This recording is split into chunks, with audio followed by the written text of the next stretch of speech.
A gente já começa a criar ansiedade para falar do Brasil nessa Copa, que tem uma expectativa bem diferente. Aliás, acho que o Brasil não chega... e a Argentina também, né, Dali? Talvez a gente possa fazer essa ligação. Os dois não chegam tão tranquilos a uma Copa do Mundo, né? Aceitando tão bem um favoritismo há bastante tempo, né? Eu acho que isso é importante. A cautela tem que ter uma tranquilidade, né? De saber de que a Copa do Mundo sempre é difícil, é complicado, mas eu acho que existe uma confiança, uma expectativa muito grande em cima do Brasil e da Argentina pelo feito na última eliminatória. O que eu sinto no meu país, lá na Argentina, é que internamente você tem uma cautela muito grande, mas fora o torcedor, que faz parte, né? E o torcedor tem que ser assim, está muito eufórico e com muita esperança de que a Argentina chegue a jogar essas 7 partidas e chegue mais uma final de Copa do Mundo. E acredito que o Brasil também. Eu vejo o Brasil muito tranquilo, eu vejo muito focado, controlando algumas situações que, obviamente, o Tite sempre controlou, e eu acho que tem que chegar assim, né? Porque é difícil, é complicado. Aí depois tu tem um resultado negativo, alguma coisa, um rendimento, porque resultado de repente se consegue, mas na Copa do Mundo tu tem que ter rendimento. O resultado te leva de repente ao imediato, ao caminho mais curto. Sim? O que vai te levar lá no final vai ser o rendimento e mostrar o que a Argentina e o Brasil mostraram nesses últimos anos. E vai ser mó barato ouvir o do Alessandro sobre o Messi ao longo dessa Copa, porque assim que entrar em campo, o Messi completará a sua 5ª Copa. E se ele jogar todos os jogos da Argentina até a final, aí teria que passar pelo Brasil na semi. Ele passa Lothar Matthaus como jogador recordista em partidas de Mundial. Ele e Cristiano Ronaldo vão entrar no seleto grupo dos jogadores a disputar 5 Copas. Mas as imagens estão de seleção brasileira. Fizeram uma peça publicitária tão bonita, né? Linda, do Messi, né? De uma marca de luxo, né? Eles com pose de jogadores de xadrez. E, aliás, as peças estão dispostas na posição em que estavam num confronto muito importante de E eles jogaram as mesmas Copas, cara, de 2006 até aqui, né? Vão disputar a 5ª. A gente está vendo imagens da seleção brasileira. A seleção brasileira tem uma questão de escalação. A gente ainda não consegue cravar qual time que entra em campo. Vamos debater aqui com os nossos comentaristas. Mas antes, agora sim, as informações da Karine Alves e do Lédio Carmona. Karine, bem-vinda ao Seleção Qatar. Muito obrigada, Rizek. Boa noite a você, ao Barreto, a todo o time que está aí no Sport TV. Boa noite. Na verdade, boa tarde para vocês, né? É que a gente aqui é boa noite. O Lédio tá tremendo de frio aqui, em pleno Qatar, gente. Tá parecendo até que ele tá realmente em Niterói, ou pelo menos no Rio Grande do Sul, né? Mas tudo bem. Meninos, eu vou começar falando aqui as informações da seleção brasileira para a gente debater junto com o Lédio e com vocês aí, certo? Depois de 5 dias treinando em Turim, hoje a seleção brasileira fez o seu primeiro treino no Qatar. Foi um treino aberto, a imprensa pôde ver toda a atividade. Inclusive teve muita descontração, mas ainda permanece aquela curiosidade, né? Se o Tite vai com o Fred, se o Tite vai com o time do Vinícius Júnior, depois aqui o Led vai poder conversar mais com a gente. Enfim, primeiro teve ali uma divisão em 3 grupos, aí o Tite trabalhou mais intensidade, depois fez um trabalho, uma atividade de ataque e defesa. E a defesa acabou levando a melhor, os goleiros também, tanto que depois a galera ali do ataque teve que pagar umas flexões ali, como o Mico também, sim, porque teve uma aposta. Então esse era o clima de descontração. Além disso, as famílias também compareceram, teve um momento super fofo dos filhos do Paquetá brincando ali dentro de campo. Os jogadores também interagiram com algumas crianças da comunidade aqui do Qatar, que participam de uma ONG que trabalha com essas crianças e também com o futebol.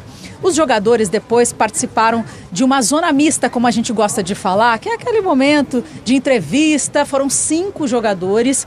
Isso mostra também o clima de leveza, de confiança. Os jogadores falaram de uma forma muito calma, muito tranquilos. Isso chamou a atenção durante a entrevista, conversando com os jornalistas. Mas teve uma ausência que foi bastante sentida aí, mas Mas já tem a resposta também, né? Eu tô falando do Fernando Lázaro, que agora é o novo treinador do Corinthians. Ele estava trabalhando como observador técnico da seleção. E agora, para o lugar dele, foi chamado o Gabriel de Oliveira, que atua como auxiliar técnico, como analista de desempenho no Fluminense. Só que agora ele vai atuar como observador, portanto, trabalhando aqui com a seleção brasileira. Bom, Lédio, eu já quero passar para vocês aqui. Para vocês não, para você, né? Porque não tem mais de um Lédio aqui, não. Para você. Eu preciso dizer que eu tava com saudade dele, gente. Inteiro, tem poucos Lédio.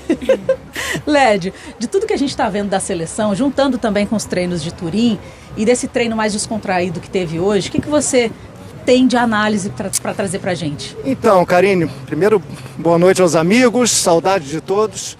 Eu acho que o Tite tem realmente essa dúvida. Eu acho que ele não está convicto se ele vai jogar com o Fred como segundo homem de meio campo, com o Paquetá como segundo homem de meio campo, ou se vai bancar o Vinícius Júnior. Eu não consigo dissociar essa dúvida dele com os amistosos, contra a Gana e contra a Tunísia. Contra a Gana, que era teoricamente o jogo mais difícil, ele entrou com o Vinícius Júnior e não entrou com o Fred, ele entrou com o Paquetá. Contra a Tunísia, que era teoricamente o jogo mais fácil, ele voltou, o jogo mais difícil na cabeça do Tite, que acabou sendo o jogo mais fácil, ele entrou com o Fred, entrou com o Paquetá na esquerda e deixou o Vinícius Júnior no banco. Como na cabeça dele a Sérvia é o adversário mais difícil, para mim ele vai jogar com o Fred e vai deixar o Vinícius Júnior e vai bancar o clamor popular. Ele vai contra o que o povo está pedindo. O povo quer o Vinícius Júnior. Mas na minha cabeça, o Tite vai jogar com o Paquetá pelo lado esquerdo e o Fred no meio campo. Conseguiu se concentrar aqui no ao vivo? Porque tá rolando, gente. É um Preciso batidão. falar, um batidão. Mas não aqui. é na seleção brasileira. Não é, a gente está aqui em frente ao hotel da seleção brasileira, que está concentrada. Mas tem uma parte do hotel que tá rolando um tunte-tunte, né? Uma música alta. Não chega a ser boa, não. Não é boa? Legal. Não é boa, não tá gostando? Eu não sei nem o que é isso. Falaram mas falaram que o DJ é brasileiro, Lédio? Bum, bum, bum. Eu não sei exatamente o que é isso, mas tá rolando. Ai, vou passar para vocês também. Parece uma obra. Parece uma obra musical, tá, gente? Não é aquela obra que a gente tá acostumado a ver por aí, até na época, né, dos estádios, quando estavam sendo construídos aqui no Catar. Esse Lédio, gente. Essa resenha sempre rende. Tomara que não seja onde a seleção está hospedada, né? Pode ser no mesmo hotel, desde que o hotel seja bem grande, mas tipo longe um anexo para atrapalhar ali, o sossego. Um anexo. Não, é bem grande, Barreto. É bem grande, é bem grande. O Lédio Carmona, que é o comentarista do Povo, disse aqui que o Povo quer o Vinícius Júnior.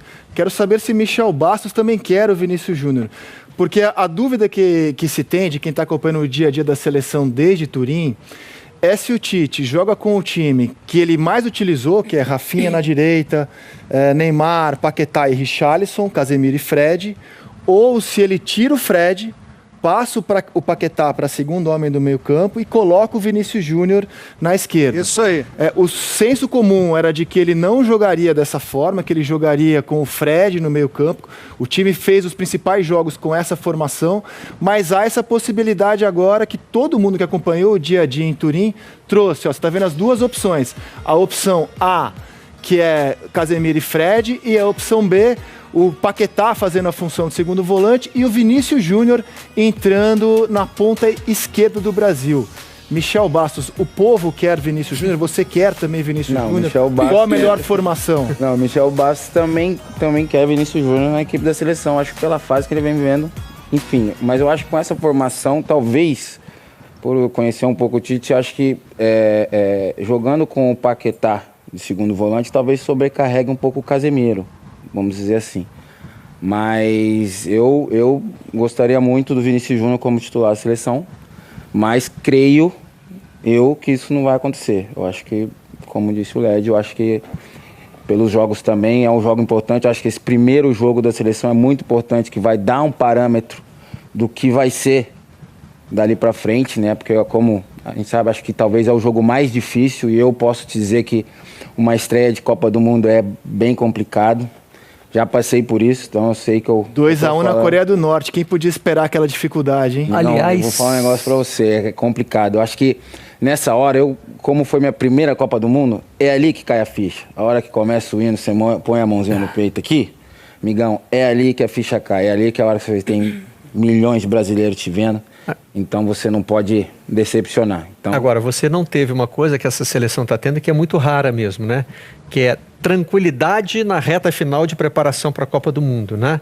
Aquela era uma seleção um pouquinho mais contestada, o Dunga tinha uma relação difícil com a imprensa.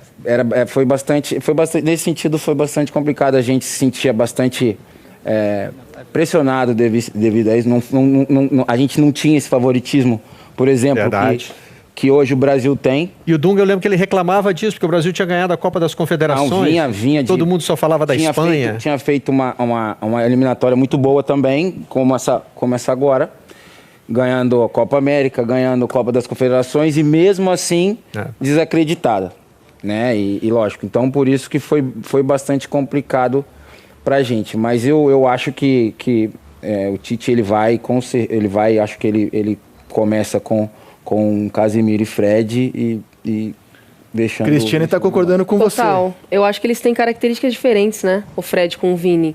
Então, acho que para ter uma segurança de um primeiro jogo contra uma equipe que não é boba, eu acredito que ele vai com o Casemiro e com o Fred para dar essa estabilidade, sentir como que vai ser a partida e botar o Vini, que é para fazer aquela bagunça, aquele salseiro ali depois. Tem uma possibilidade não testada, isso não é muito do modus operandi do Tite não, né, Lino? Por exemplo, você manter o Fred no time junto com o Paquetá, mas botar o Vini.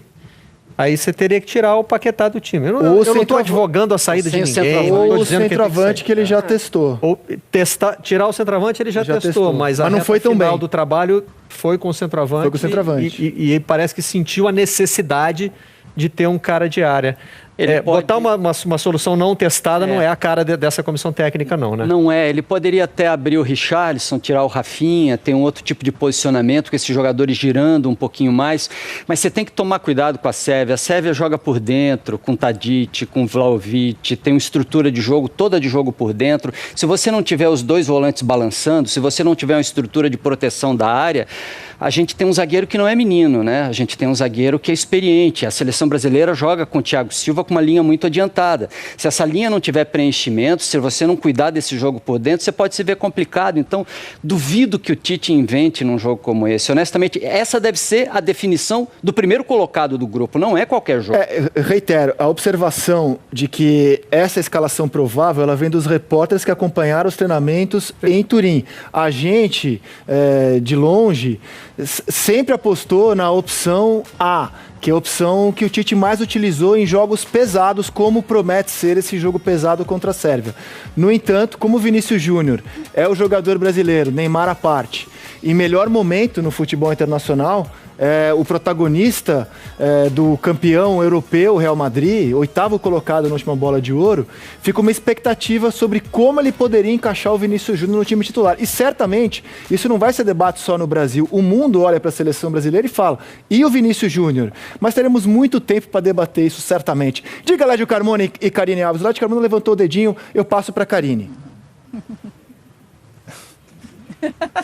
Fala, Lédio. Não, eu ia falar exatamente isso. Eu primeiro concordo com todo mundo. Na verdade, todos nós estamos falando a mesma coisa. Todos estão acreditando que vai jogar o Fred, não o Vinícius Júnior. Só que deve ser uma pressão muito forte em cima do Tite. Primeiro, ele bancou o Fred os jogos importantes todos. Praticamente ele não mexeu no Fred. E a imprensa mundial toda fala do Vinícius Júnior e questiona por que o Vinícius Júnior não está titularíssimo da seleção brasileira. A escalação dele é debatida. Então, eu acho que é uma pressão muito forte para cima do Tite, mas ele vai escalar o Fred. Aproveitando aqui que a gente está nessa discussão, eu já vou pedir para a gente mostrar um trechinho sobre o que falou o Pedro, sobre o ambiente da seleção brasileira, que a gente tem visto que está muito bom. A pressão pode estar em cima do Tite, mas os jogadores não estão sentindo nenhuma apreensão, pelo menos não transpareceram isso. Vamos ouvir então o que disse o Pedro. A gente fica feliz, né, de estar aqui, sem dúvida nenhuma, é um sonho que a gente realiza a cada dia treinando, com esse ambiente gostoso de Copa do Mundo. Então é muito bom estar convivendo e tem que estar alegre, tem que estar feliz sempre. É sempre bom, né? É um cara muito extrovertido, né? Ele e todo o grupo é um grupo muito alegre, muito feliz, mas também sério quando tem que ser sério, né? Quando tem que trabalhar. Mas esse ambiente é bom, né? Fica um ambiente leve, um ambiente muito alegre. Brasileiro é assim também, um sorridente, alegre. A gente tem que estar sempre assim nos treinos, nos jogos e sendo que a gente tem essa essência de brasileiro que é alegria. E o Richarlison é um moleque que também tem esse jeito engraçado, esse jeito alegre, né, de ser, que ajuda muito o grupo também. Sabia que dá para ver os jogos da Copa do Mundo do Catar ao vivo no ge.globo? Pois é, tá tudo lá. E tem também os gols, melhores momentos das partidas, vídeos especiais, tabelas e todas as notícias do Mundial da FIFA. Tá esperando o quê? Acessa lá, ge.globo.